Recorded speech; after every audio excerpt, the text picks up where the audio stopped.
Chapter 7. A Nightmare. You are a wizard! You mean to say you cannot track a simple teleport? I'm not actually a wizard, the orange unicorn at the foot of Nightmare Moon's throne muttered, adjusting his glasses. But the magic blueprint you gave me was completely jumbled and coded, Your Highness. I can tell that multiple ponies cast the spell, but besides that, all the data was lost. Whoever made the spell was very thorough in making sure it couldn't be decoded. Nightmare Moon ground her teeth and leaned forward in her throne, glaring down at the poor scholar she had summoned. I am the one that gave you the blueprint, Sunburst. My magic decodes it automatically. Are you saying that some mere unicorn is more powerful than me? Sunburst cringed back and rapidly shook his head. No, of course not, Your Majesty. I just think that multiple ponies with a lot of time might have been able to come up with a way to fool your magic a little. Nightmare Moon glared at him, and the poor stallion flinched back further. They probably had a lot of luck.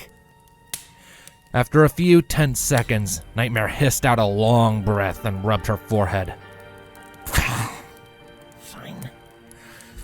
If that is all you can do, then somehow we will have to manage. Leave us, Sunburst. Keep researching the spell and come back to me immediately if you find anything else. You are to give all your findings to no one but me. Is that understood? Sunburst staggered back as if he had been struck by the fact that he had not been struck at all. Of course, Your Highness, he stammered, backing away quickly. Of course, thank you. The stallion couldn't get out of there fast enough, and almost tripped over Charged Knight in his haste, making the captain of the guard shoot him a hateful glare. Nightmare Moon sighed deeply and closed her eyes. A mortal. A little pony had found a way to best her magic? It was impossible to think of, and yet it seemed to be true. Idiot. Charged huffed, jolting Nightmare from her inner musing. He dare suggest that anyone could best you? He should be thrown in the dungeon for his insolence. He turned to Nightmare when she did not immediately reply and dropped into a bow. Your Majesty, let me organize some soldiers to go search for Rainbow Dash and her companions. With most of the soldiers looking and some wanted posters out, we could— No! Nightmare snapped. I've already said that I don't want this to go to the public, and I am not one to change my mind. Charged's only reaction to her harsh tone was to bow his head deeper. Of course, Your Majesty. I only mean to say that there is no shame in getting the population to hunt down a dangerous criminal.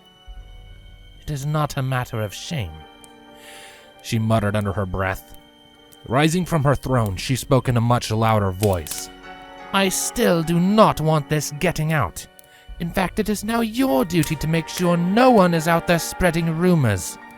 See to that immediately, and I will see if our new guest can shine any light on the subject. She didn't even look back to see if he had complied with her order before marching out of the throne room and down toward the dungeon.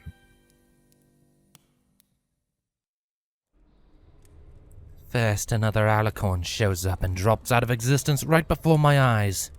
And now some of my own staff run off without a trace.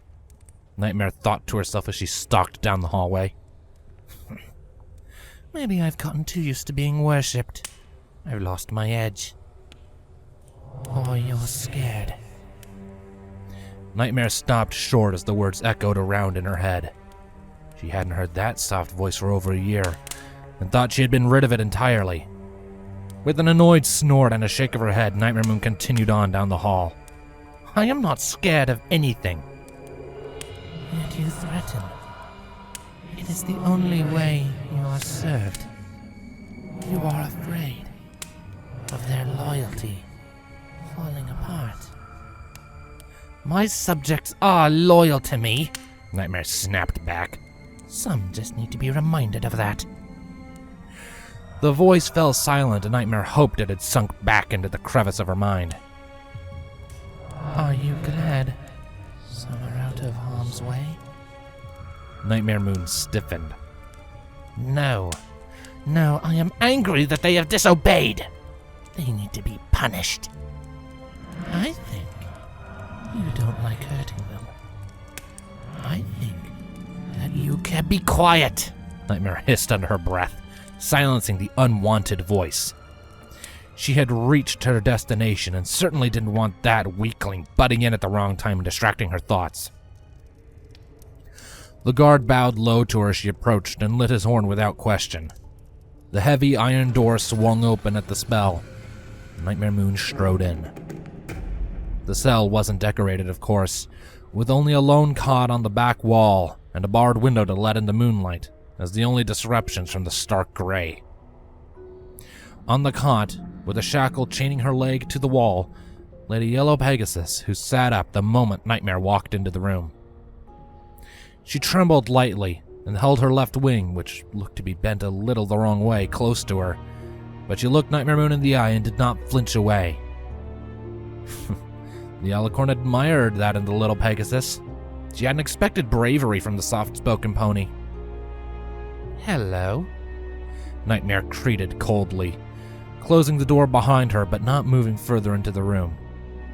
Fluttershy licked her dry lips and shifted on the cot. Hello. You can relax, dear. Nightmare chuckled. I am not here to hurt you. I'm not... Fluttershy trailed off with a shiver. After taking a couple of deep breaths, she started over. I'm not going to tell you anything about Rainbow. And you can't make me talk. Nightmare raised a brow. Child, I do not need you for information. Rainbow Dash has been in my service for 3 years. I know everything I need to know about her. Fluttershy frowned. Then why bring me here? Nightmare Moon smirked.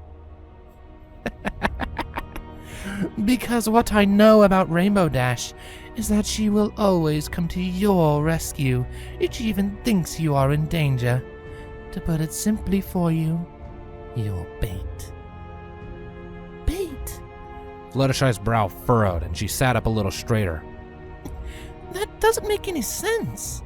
I heard from the guards that Rainbow's friends also left with her. Why would they come back for me? Rainbow Dash is stupid, but years in my care have made her less and less reckless. She will try to come rescue you and bring her friends as backup, and then I will have them all in one swoop thanks to her. Nightmare grinned devilishly. And if I am correct in my assumptions, which I usually am, then she has gone with that pesky little rebel group. When she comes back for you, she will happily give me all their secrets in exchange for your safe return. She will betray any worthless friend she makes. Fluttershy frowned. Rebel group?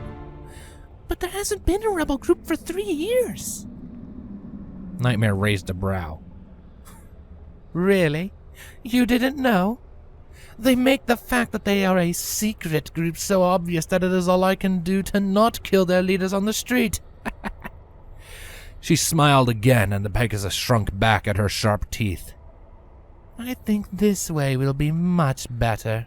Having someone from the inside bring them down always has a sort of poetic justice. Nightmare Moon leaned closer to Fluttershy so that the Pegasus drew back in fright. How does it feel? How does it feel to know your friend would betray everyone? Do you wonder when she will betray you too? And then, instead of crying or shrinking back further, the insufferable pony smiled back at her. Not at all, Fluttershy said happily. I know Rainbow will always be there for me. I have complete faith in her. And why would you be foolish enough to do that? Nightmare sneered. Well, I have known her since we were fillies, and she's protected me through thick and thin for years. I trust her because I've known her so long. But the main reason I trust her is you. She fixed Nightmare with a gaze that was so intense yet so happy that Nightmare Moon took a step back. You You have so much faith that she'll risk her life to save me that you aren't even going to look for her. Plus, she continued on as Nightmare's frown grew deeper, I think, deep down, you want her to do it. You know what a good fighter she is, and yet you just wait. You want her to be happy, don't you? I think, deep down, behind all the smoke and anger, that you're kind and really do care about your subjects, including Rainbow. Kind. Sometimes I wish I could be as kind as you, Lulu. No! Nightmare's magic sparked, and Fluttershy gasped as she was lifted into the air by her neck. I am not kind. I am Night. I am Terror. I will crush you if Rainbow does not surrender, and I will do so without a thought. Do you understand? Fluttershy let out a strangled whimper, and Nightmare Moon dropped her to the floor with a solid thud. Before her anger could drain, Nightmare Moon stormed out of the cell and back up to her castle.